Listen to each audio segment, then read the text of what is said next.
ನಮಸ್ಕಾರ ಆತ್ಮೀಯರೇ, welcome back to ಪ್ರಕೃತಿ ಸೊಬಗು ಯೂಟ್ಯೂಬ್ ಚಾನಲ್ಗೆ. ಆತ್ಮೀಯರೇ, ಮಳೆಗಾಲ ಪ್ರಾರಂಭವಾಗಿದೆ.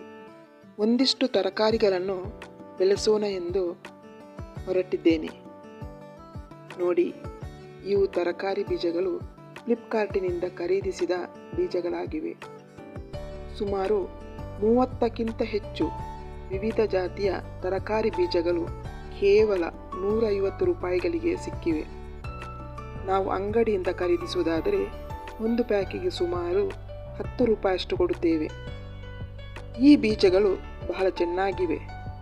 ಸುಮಾರು ಒಂದು ಪ್ಯಾಕಿನಲ್ಲಿ 10ರಷ್ಟು ಬೀಜಗಳಿವೆ.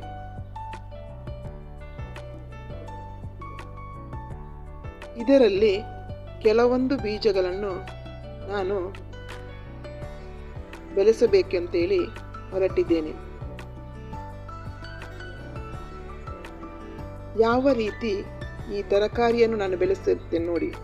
ಮೊದಲಿಗೆ ನಾನು ಈ ರೀತಿಯ ಕಾಗದದ ಕಪ್ಪುಗಳನ್ನು ಬಳಸಿ ಬೀಜಗಳನ್ನು ಮೊಳಕೆಗೆ ತರಲು ಉಪಯೋಗಿಸುತ್ತೇನೆ. ಈ ರೀತಿಯ ಕಾಗದ ಕಪ್ಪುಗಳಲ್ಲಿ ಬೀಜವನ್ನು ಹಾಕುವುದರಿಂದ ಚೆನ್ನಾಗಿ ಬೀಜವು ಮೊಳಕೆ ಬರುತ್ತದೆ. ಇರುವೆಗಳ ಉಪದ್ರವವು ಇರುವುದಿಲ್ಲ.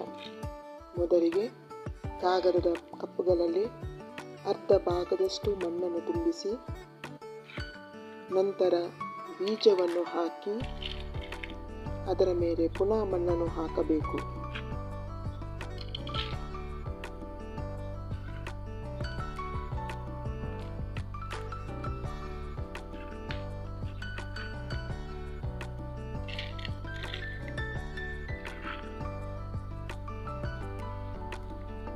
ಮೊದಲಿಗೆ ಎಲ್ಲ ಕಪ್ಪುಗಳಲ್ಲಿ ನಾನು ಮಣ್ಣನ್ನು ತುಂಬಿಸ್ತಾ ಇದ್ದೇನೆ.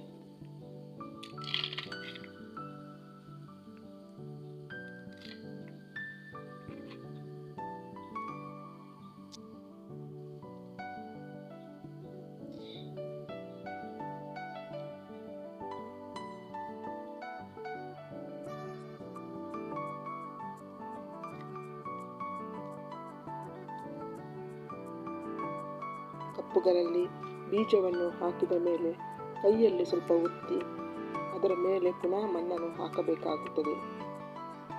ಈ ರೀತಿ ಮಾಡುವುದರಿಂದ ಬೀಜವು ಸರಿಯಾಗಿ ಮೊಳಕೆ ಬರುತ್ತದೆ.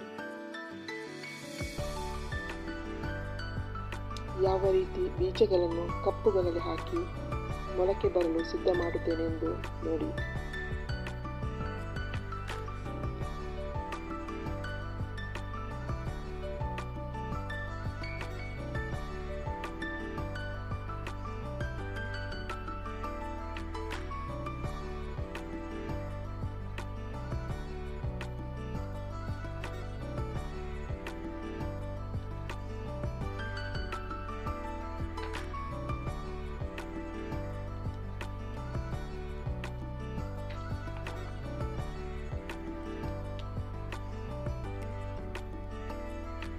ಸುಮಾರು 10 ದಿನಗಳ ನಂತರ ಹಾಕಿದ ಬೀಜಗಳು ಯಾವ ರೀತಿ ಮೊಳಕೆ ಬಂದಿವೆ ನೋಡಿ. ನಂತರ 20 ದಿನಗಳು ಆದ ಮೇಲೆ ಈ ಗಿಡವನ್ನು ಗೋಣಿ ಚೀಲಕ್ಕೂ ಅಥವಾ ಪ್ಲಾಸ್ಟಿಕ್ ಚೀಲಕ್ಕೂ ಶಿಫ್ಟ್ ಮಾಡಬೇಕು. ಈ ರೀತಿ ಮಾಡಿದಾಗ ಗಿಡಗಳು ಚೆನ್ನಾಗಿ ಬೆಳೆಯುತ್ತವೆ. ಮುಂದಿನ ವಿಡಿಯೋದಲ್ಲಿ ಯಾವ ರೀತಿ ಗಿಡಗಳನ್ನು ಶಿಫ್ಟ್ ಮಾಡುತ್ತೇನೆ ಅಂತ ನೋಡಿ. Thank you for